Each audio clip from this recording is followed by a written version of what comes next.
Damn it. ఏంటిటా కుండబద్దలు కొడతా అట్ట. నమస్కారం, కుండబద్దల ప్రేక్షకులకి స్వాగతం.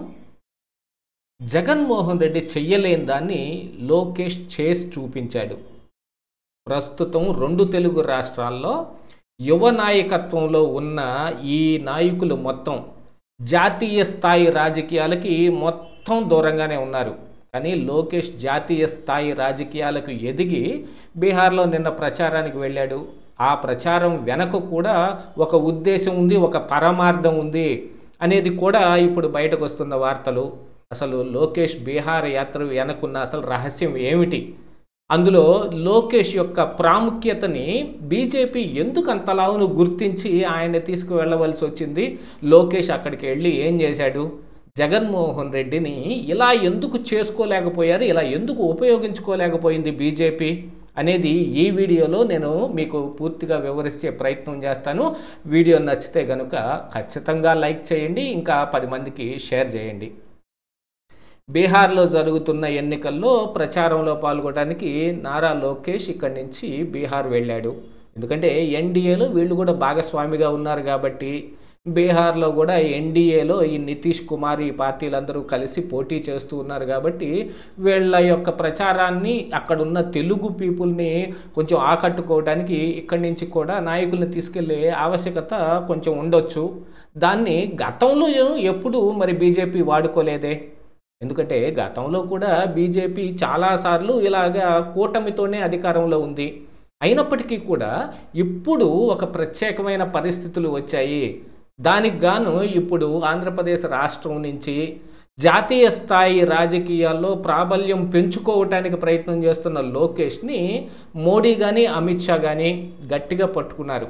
గతంలో 19 ఎన్నికల తర్వాత జగన్మోహన్ రెడ్డి కూడా ఇక్కడ ఆంధ్రప్రదేశ్ రాష్ట్రంలో ఆయన అధికారంలో ఉన్నప్పుడు కూడా పైన కేంద్రంలో బీజేపీ ఉంది, కాకపోతే వాళ్ళ మధ్య ఉన్న మైత్రి బంధమే తప్ప వాళ్ళకి స్వయంగా నేరుగా ఉన్న అనుబంధం ఏమీ లేదు. ఎందుకంటే ఈయన ఎన్డీఏలో చేరడు, ఈయనకి సెక్యులర్ అనే పేరుతోటో లేకపోతే మైనారిటీ క్రిస్టియన్ ముస్లిం ఓట్లు బాగా ఎక్కువనో వాటన్నిటిని ఆయనే సాధించాలనే ఉద్దేశమో, లేకపోతే ఈ బీజేపీతో కలవటం మూలాన వాటన్నిటికీ గండి కొట్టే అవకాశం ఉందనో, వీటి మూలాన ఆ నేరుగా ఉన్న సంబంధాన్ని పెట్టుకోలేని పరిస్థితిలో జగన్మోహన్ రెడ్డి వెళ్ళిపోయాడు.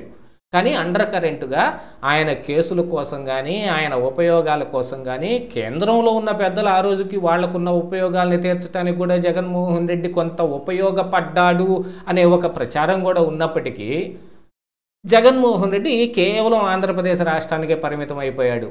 పక్కనున్న తెలంగాణకు కూడా వెళ్ళలేని పరిస్థితిలో ఉన్నాడు. కేసీఆర్ కానీ కేటీఆర్ కానీ జగన్మోహన్ రెడ్డితో బాగా అనుబంధం మెయింటైన్ చేస్తున్నప్పటికీ అండర్ కరెంటుగా వాళ్లకున్న సోషల్ మీడియానో వాళ్లకున్న కార్యకర్తల బలాన్నో ప్రచారం కోసం వాళ్ళని ఇక్కడ అండర్ కరెంటుగా పనిచేయించుకోవటానికో వాటికే ప్రయత్నం చేశారు తప్ప కేసీఆర్ని జగన్మోహన్ రెడ్డి కొంచెం అదలాయించి మెదలాయించి ఆయన చెప్పు చేతల్లో పెట్టుకున్నాడు.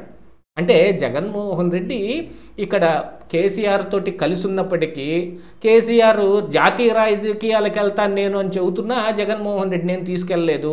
అఫ్కోర్స్ కేసీఆర్ కూడా ఆ జాతీయ రాజకీయాలకి పెద్దగా ఇది చేయలేక ఆయన కూడా కుదేలైపోయాడు, కూలబడ్డాడు. రాష్ట్రంలోనే ఆయనకు ఉన్న పరపతిని పోగొట్టుకుని అసలు ప్రభుత్వాన్ని కూడా పోగొట్టుకున్నాడు. అధికారం ఈ రోజున కేసీఆర్కి కూడా లేదు.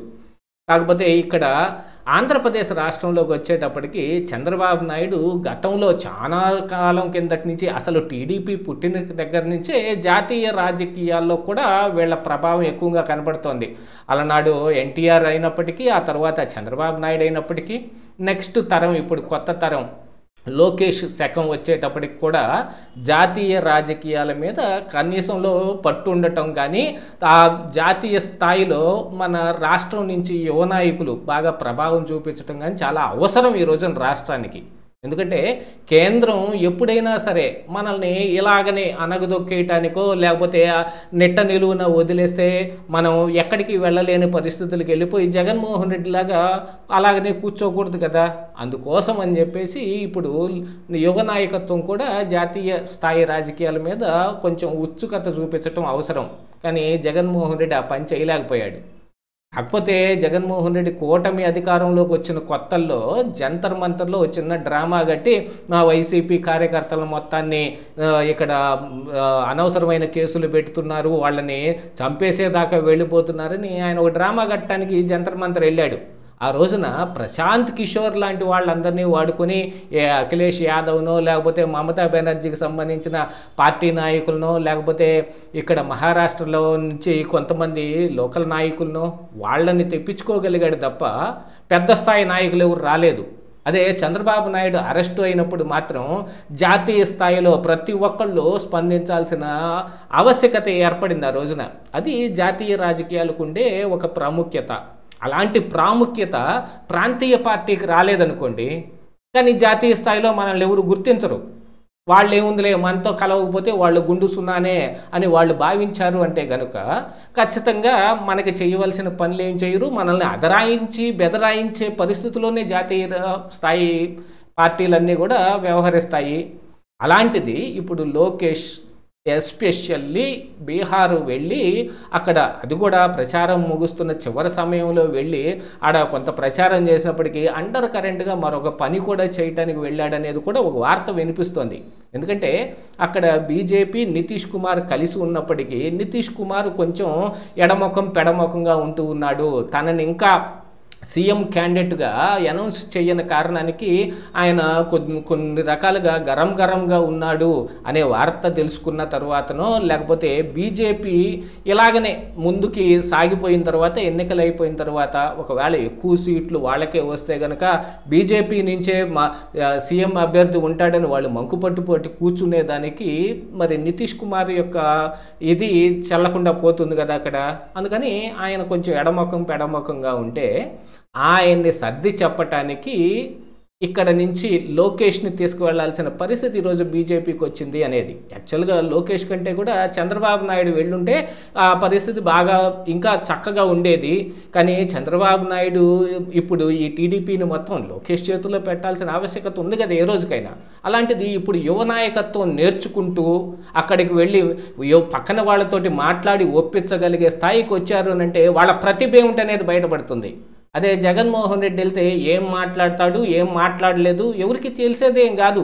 ఎందుకంటే దావోస్ పర్యటనకు వెళ్ళినప్పుడు జగన్మోహన్ రెడ్డి తెలివంతా బయటపడిపోయింది. అదే లోకేష్ అక్కడికి వెళ్ళినప్పుడు పారిశ్రామికవేత్తలతో మాట్లాడే విధానం కానీ ఇవన్నీ కూడా చాలా అద్భుతంగా ఇప్పుడు ఈ రోజున ఆంధ్రప్రదేశ్ రాష్ట్రానికి ఎన్ని పరిశ్రమలు రావడానికి ఎన్ని పెట్టుబడులు రావడానికి ఉపయోగపడితే ఇక ఒకవైపు అభివృద్ధిని ఈ రకంగా మేము చూపించగలం అంటే గూగుల్ డేటా సెంటర్ తోటి లోకేష్ యొక్క ప్రభావం దేశ స్థాయిలో కనపడినా రాజకీయాల్లో కూడా అంతే బలంగా ఉండాలిగా. ఆ బలం లేక జగన్మోహన్ రెడ్డి ఇలా కుదేలైపోవాల్సి వచ్చింది.